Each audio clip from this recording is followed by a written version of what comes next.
going on YouTube? ShadyPenguinn here with a rarely used Wi-Fi battle against a Smogon user known as TheClapp with 2 P's. Really quick before we get this battle started, if you could just leave this video a like rating, hit that thumbs up button, it would mean so much to me. It's free for you, but it helps me out so much.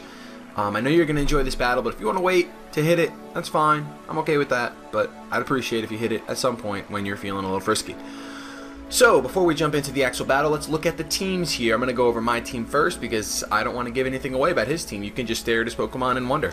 I have my Smeargle, which is basically used to set up hazards and phase out with Whirlwind. My Kabutops, which is a powerhouse attacking beast with a Lumberry because I don't want it to have Life Orb because it's already so frail.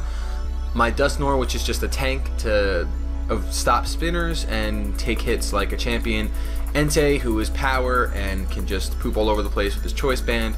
Sceptile, who is a special attacker slash beautiful Pokemon. And then I have my Manectric, which is probably right now my favorite Pokemon of all time. Like, I just love that Pokemon so much. It just looks so cool. And it's Choice Scarf. So you can see on his team, he has a Spiritomb, a Manectric, a Quillfish, Sandslash, Absol, and Moltres. Now, I'm not too worried about the Moltres due to the fact that I'm going to be setting up hazards.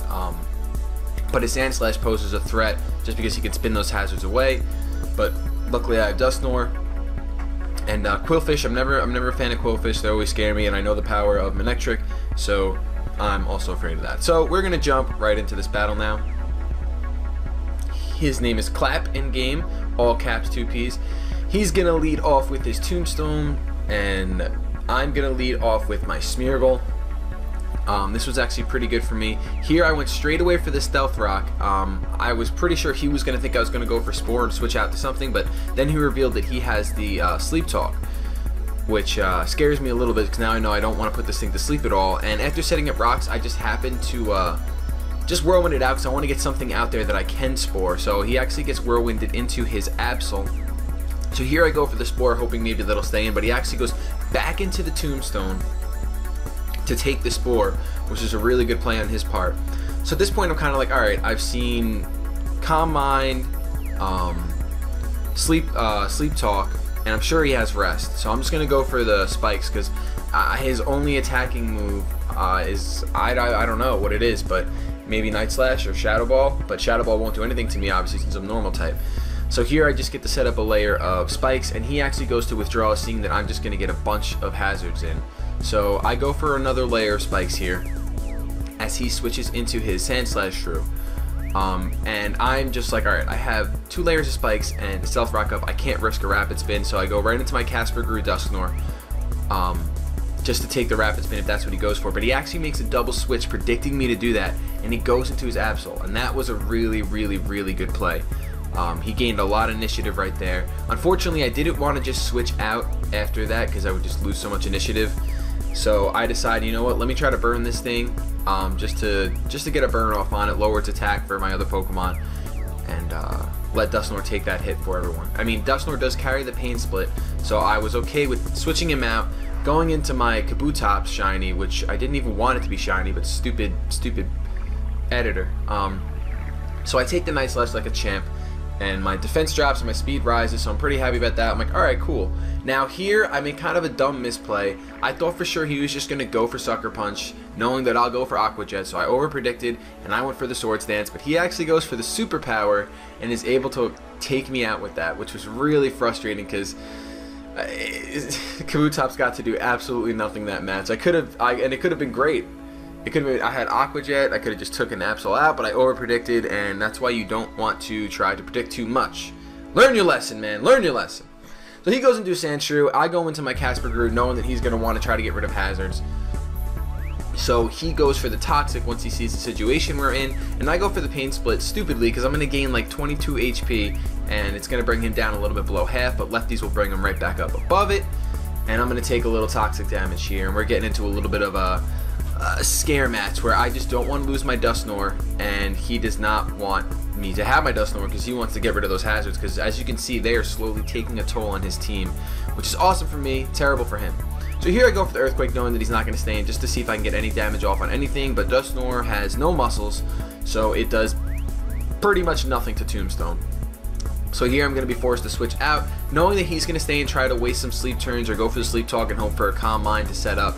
And I go right into my Entei, knowing that I can just go for a Flare Blitz, and if he switches out, I mean, he switches out. I'm pretty sure he will. He'll go into Quillfish. And here I was debating, do I go for Flare Blitz? Do I go for Hidden Power Grass? But I ended up just going for the Flare Blitz, hoping that he stays in and goes for the Sleep Talk again. But he didn't. He switched into Quillfish, his Marvin.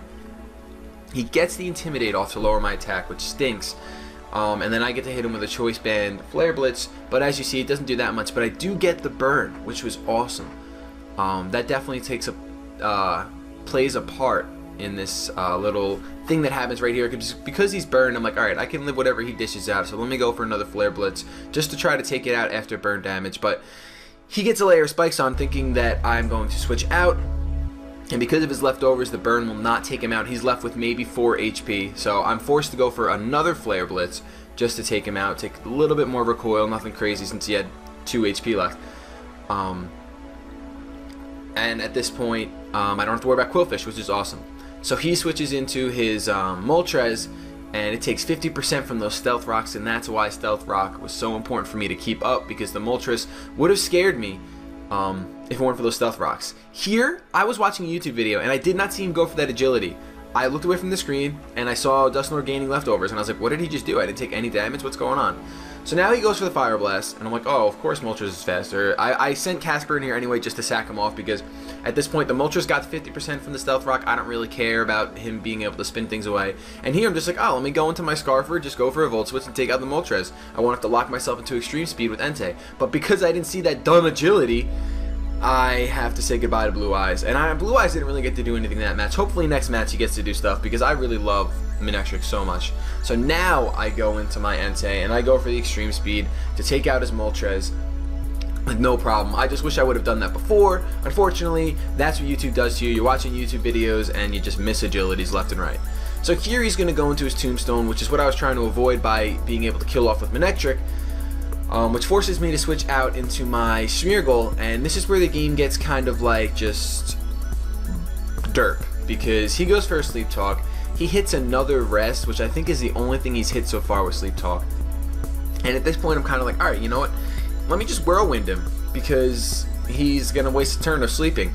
But he actually switches out into his Sandslash, those entry hazards take their toll, and then the Whirlwind hits, and I'm sure on his side he was like, man, because that really stinks, because it was basically a pointless switch, because he's going to be Whirlwind out into his Basil, which was worst case scenario for me, but I mean, it was either Basil or Spiritomb, so can't really complain on those odds.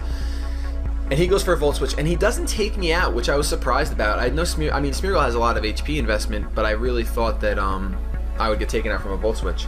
So here he gets Whirlwinded back into his Tombstone after Volt Switching into his Sandshrew. So entry hazards are just ridiculously adding up. And Whirlwind just puts in so much work this game, because he's still asleep. He's going to go for a Sleep Talk. I don't think he can actually hit me with any move. I mean, he must have Night Slash if he's actually going for it. But he's just going to get Whirlwinded back out. Now I know Spiritomb's HP is low enough where entry hazards are going to kill him. Sandshrew is going to die here to entry hazards due to the fact that they both switched into Sandshrew and took all that damage before.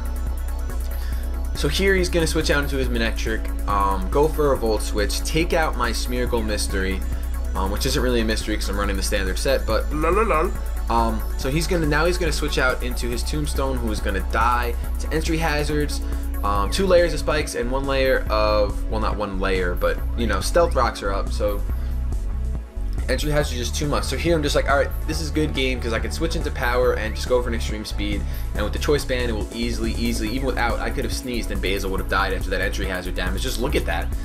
So you cannot underestimate entry hazards. You just can't. Not right now. Not in late meta.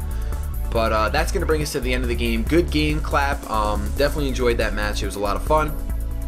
If you guys enjoyed this battle and want to see more, please like this video, and you can subscribe to me by hitting that subscribe button down below and become a shady person.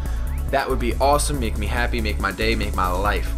But thank you guys so much for watching. Hope you're enjoying all the videos I'm uploading. But above all else, keep it shady.